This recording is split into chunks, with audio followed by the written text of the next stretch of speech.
In networking, there's a lot of technologies that can be utilized at layer 2. One of those technologies we know and we rejoice about is Ethernet. Is there addressing that Ethernet utilizes?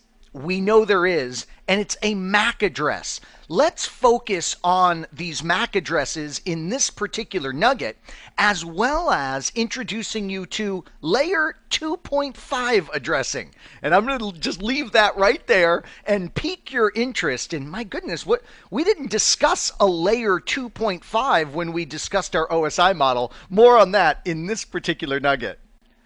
So if we have Ethernet interfaces on one of our Juniper devices, it seems to me that we should be able to see the MAC address of that Ethernet interface. Let's check that out. So here we are on a Juniper router, and I'll do show interface, and we have some gigabit Ethernet interfaces on this device. I'll go ahead and look at one of those, and if we look at this output, we can see a current address field here. And sure enough, here is the MAC address that is assigned to this particular interface. Now, wait a minute here. It says current address, and then it says hardware address. See, what happens is the manufacturer, in this case Juniper, of this particular device burns in. We call this the BIA, or the burned in address. They will burn in a MAC address. And sure enough, it is this hardware address right here. The fact that there's this current address field indicates that you can change it in software, but this is a rare configuration that we would make. So commonly we see this, that the burned in hardware MAC address, the 48 bits, is indeed the current address for this particular device. Notice the 48 bits are represented in hexadecimal. And on a Juniper router, they do one hex digit, then a next hex digit, then a colon. So they do 6 groupings of 2 hex digits with colons separating them. Please be aware that we do see variation in this presentation. So if I fire up my Windows command prompt, for instance, and I say ipconfig/all, and we look at the MAC address on the interface on my Windows machine, let's look right here, our Ethernet adapter. We can see there's the physical address of this particular NIC inside my Windows box. And notice the presentation is slightly different. It's dashes in between those hex digits instead of colons. You might see it just the string of hex digits with no delineation in groupings at all. So be ready to be flexible when it comes to recognizing the MAC, or hardware address, of your device. So no matter how they're presented, we absolutely love our layer 2 MAC addresses. You know who really loves them? Yeah, remember layer 2 switches. Layer 2 switches are in the business of memorizing these MAC addresses, and specifically out which port the MAC addresses live. They memorize the locations of these MAC addresses so they can intelligently forward frames to the appropriate device, unlike those silly hubs that we have discussed that simply repeat the bits out all of the ports and do no memorization of the MAC addresses. Now, did you ever lay awake at night worried about this? MAC address conflicts. I mean, think about it. Every MAC address has to be unique on our network in order for things to be happy. Well, this is handled a really, really clever way. So here is our 48-bit MAC address, and notice the first 3 bytes are what are called the OUI, or Organizationally Unique Identifier portion. And if you look at the first 8 bits of the MAC, you discover that this bit right here and this bit right here have very specific and important meaning. Let's take this one first, B1. This indicates whether the MAC address is for unicast or multicast traffic. Remember, unicast traffic is when a device is sending traffic directly to a single other device on the network. Multicast traffic is when a device is sending traffic to a group of devices that want to receive that traffic. This is really like almost like a subscribing to a television station type of analogy. It's an efficient way for one machine to send information to many machines. It's more efficient than a broadcast because in a broadcast, we send it to absolutely everyone on a segment, whether or not they've indicated any interest in that information. So multicasting is super cool. Notice if there is a 1 in that specific bit position, then we are indeed dealing with multicast MAC addressing. Notice B2 in these first 8 bits, though, indicates whether this is a globally unique address or one that's completely locally administered. So if you wanted to, you could go in and you could set your own locally administered MAC addresses on and everything. What is more common, of course, is we have our globally unique MAC address. Cisco has their prefixes, their 8-bit positions that are assigned to them that they can utilize. Notice they then set the network interface controller specific portion so that there's no conflicts. So big network vendors get their MAC address space, and then within their MAC address space, they manipulate those 3 bytes to make sure the addressing is unique amongst the devices that they are creating. Pretty cool. But wait a minute here, I've got a little bit of a problem with all of this. If we have a system and this system wants to communicate with, let's say, a Juniper router that is indeed running on our particular network, and they're connected via our Ethernet LAN, one of the things that I'm troubled with is the fact that at layer 3, we utilize IP addressing. We know that, sure. And we're talking about layer 2 MAC addressing right now.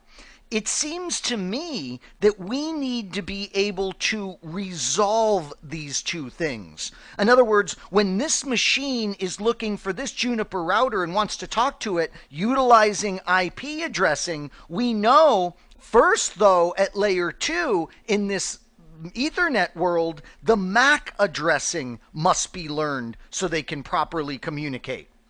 The glue that binds these addresses together, or more properly stated, the resolution or resolving technology is ARP, the Address Resolution Protocol. Let's prove right now that ARP is being utilized on an Ethernet network. What I'll do is I'll go to my Windows machine here and I will reach out via IP address to my default gateway. That's at 192.168.1.1. So I'll ping my default gateway. And sure enough, the default gateway replies. Very quickly, by the way, because I'm sitting right next to that default gateway. Really good connectivity here in my home office. Okay, great.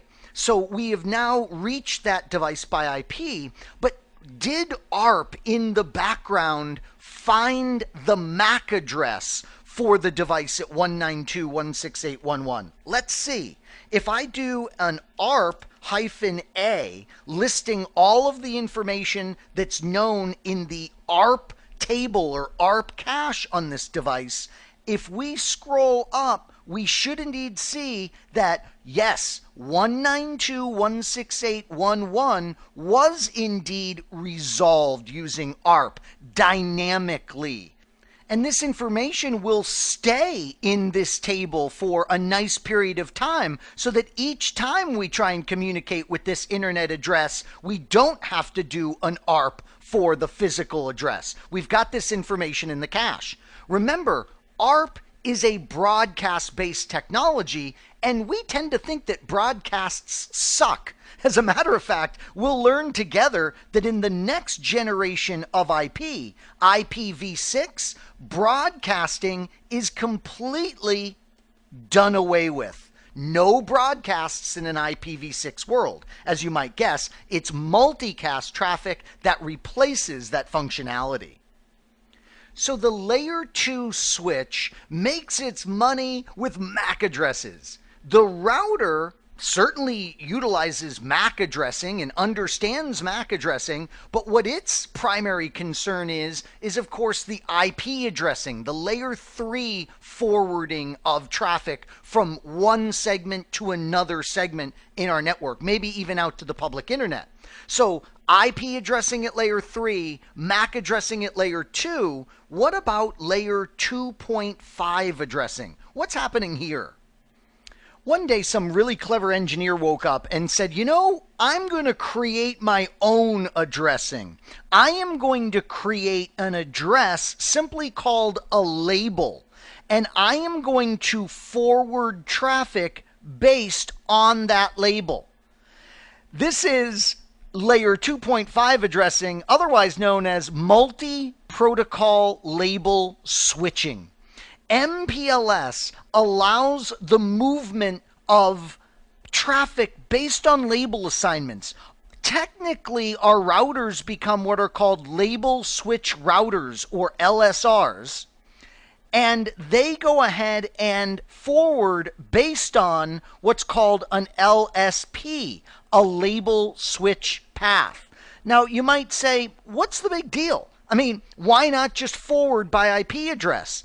Well, what's cool is the label switch path information can be, first of all, it's unidirectional through your environment, and it can be independent of the routing, the forwarding table. So we have the ability to engineer traffic flows through our network very flexible using labels. We could say, hey, for whatever reason, we want some of these packets to go one way and some of these other packets to go another way.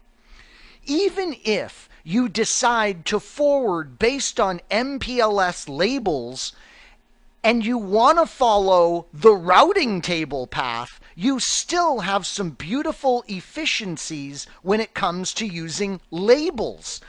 What happens is the label table, if you will, is so much more efficiently used by the routers. Now, for brevity's sake, I have definitely simplified the discussion and the joys of MPLS. As a homework assignment, and this is optional, it really is, but I would really encourage you to go to my blog, AJS Networking, and do a search on MPLS. There is an article I would love for you to read called Why the Fuss About MPLS, and it will go into much more detail about why this layer 2.5 addressing was created and just how remarkably it can solve some major problems that we were having with networking. So the mystery of layer 2.5 addressing is revealed. It's MPLS technology, one of the very, very interesting areas that you can specialize in today when it comes to routing and switching. Layer 2 addressing that we looked at in this particular nugget, of course, was all about the MAC address. And remember, there are other types of layer 2 addressing. For instance, maybe you're running still in your environment an older WAN technology called Frame Relay. The layer 2 addressing that we use in Frame Relay is called DLCs, or Data Link Connection Identifiers. So plenty of examples of layer 2 addresses out there. It's just we become in this course rather obsessed with Ethernet and MAC addresses, and we'll have more to say about that in other places of the course. I sure hope this particular nugget was informative for you, and I'd like to thank you for viewing.